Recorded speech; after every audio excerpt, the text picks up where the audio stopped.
What's up guys? Going to kanal Sophie Nankan Roblox sa horror tharang game Stanjena da seller Uan na zo ka kan lo khela nga horror game video kan vai khat upload na nya không ai ta kina top thang mil khir sak don nya ole han khel cha nang multiplayer in seller uan na seller chu po hi na kina kan lo la khel don nya room create la Sophie nga ko kang okay lu ta start ang Wow, vah om pel về để kabu pariat zan po nga ya zong ha lang Sophie hian hetaya lu hi do niam bin lo bara khai thut me nga heta chan eng ma om lo ale lam hi en lang he chu cha bi ngai kong nga to pa le thang ding lama hen ka lang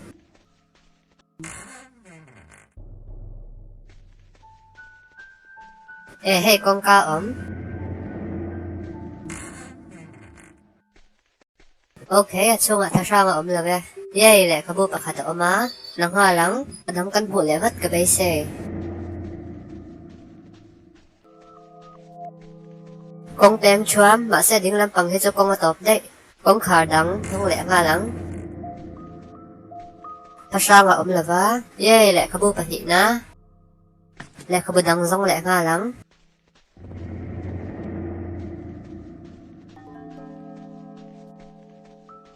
con tem Trump đắng lẹ mà sẽ dính làm hiệp tiếng lẹ thấu khơi là mạng ngay cần cả lắng ở phía hiện dính là mạngcal mấy rồi thì cal xin nắng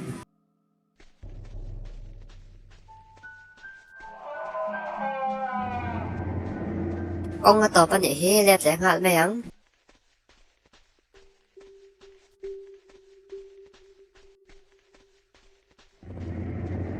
vì là mạng hắn cal đấy ăn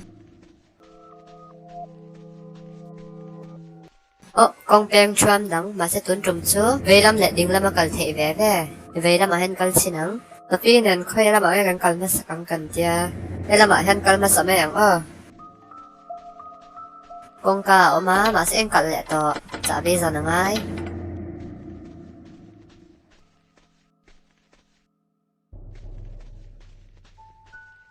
Sophie hiện thì chỉ là cần lâu cần na phan cần lâu na rai cần là này tia lệ xin nắng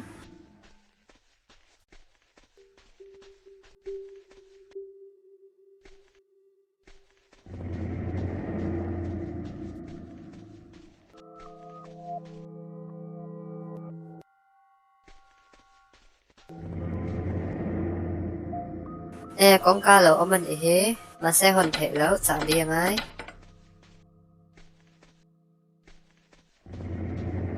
ta có con ca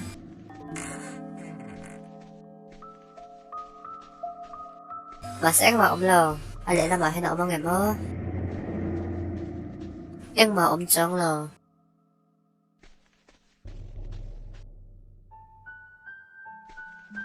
ta có con ca ấm thế point còn lẽ đó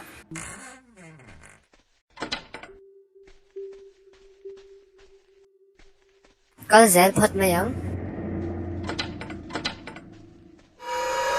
wow anh thằng cho Sophie này là fan nhìn tặng em con khá đó má yay lại khá bù đã chân em mà ông là vá yay chả bí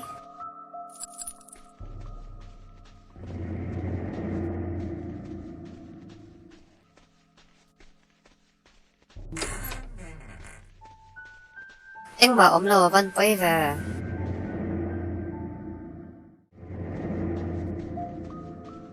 ok hết ra bạn hiến con khá là ấn hey lưu tắng wow tụi ngay light off day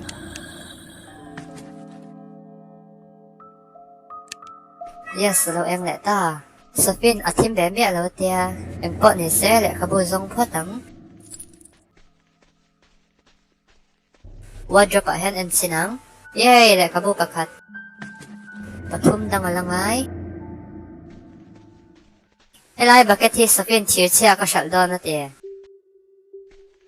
okay chak ai phatang elai vet cho kan kal na nu ho kha nya en le thok shim shimang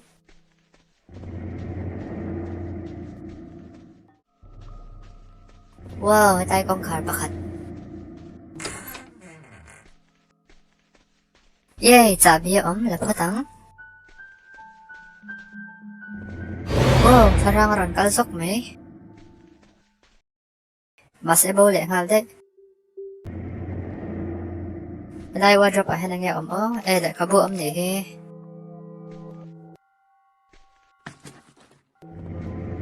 Chứ một vậy thế cảnh này nghe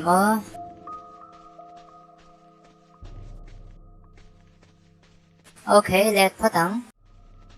Yay, con khởi đăng lẹ. Xuống tharang lụt bốc tắng. Lụt mấy chả bí.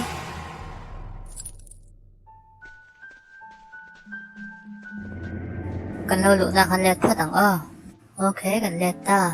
Hay là hên cân lệ phá tắng. Ok, con cá. Thế tại sao em mở là vợ? Hay là hên cân lệ phá tắng.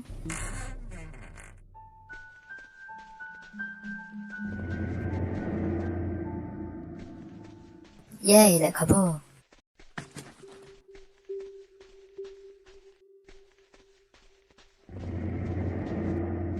Ok, con cá.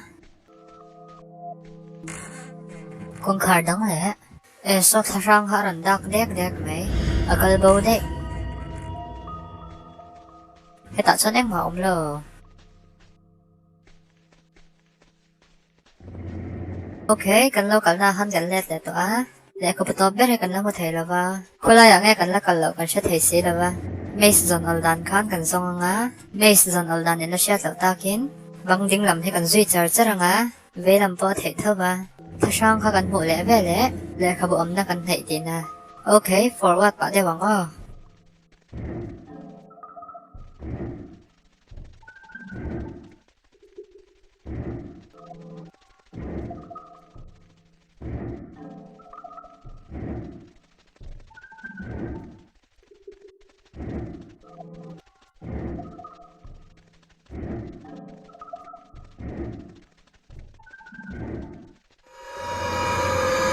Ok, thật sang cần một tỏa. Lẽ khá bộ này đón tì na. Thì ta hẹn mình nghe. Yay, lẽ khá bộ. Thì khan cần sọc thể tỏa. Mà sẽ cần sọ mà là cần hết lại hay cần call xin lắc.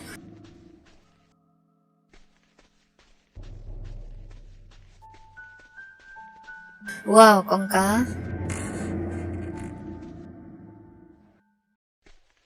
Wardrobe, phòng chiến nắng, dạ bí. Wow, thật sang rắn xoạc. Khá khó chất mình gặp phô. Ok, con tiếng á. Lẹ tảng.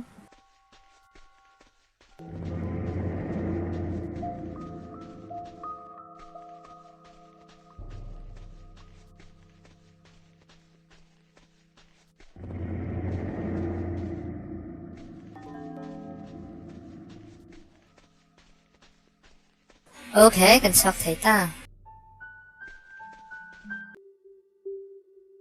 Anh nóm rộng thế mấy. Ole guys, kan video tập khen gamla thier sa kawangi kan nom na to ke. Video hi mo na minti chuan like, subscribe and notification bell on kalau theng hela wala. Horror game adang ange kan khel ang low request wala. Gameplay video tharnan in bola thoi kan tum don ya. Bye bye vek ule.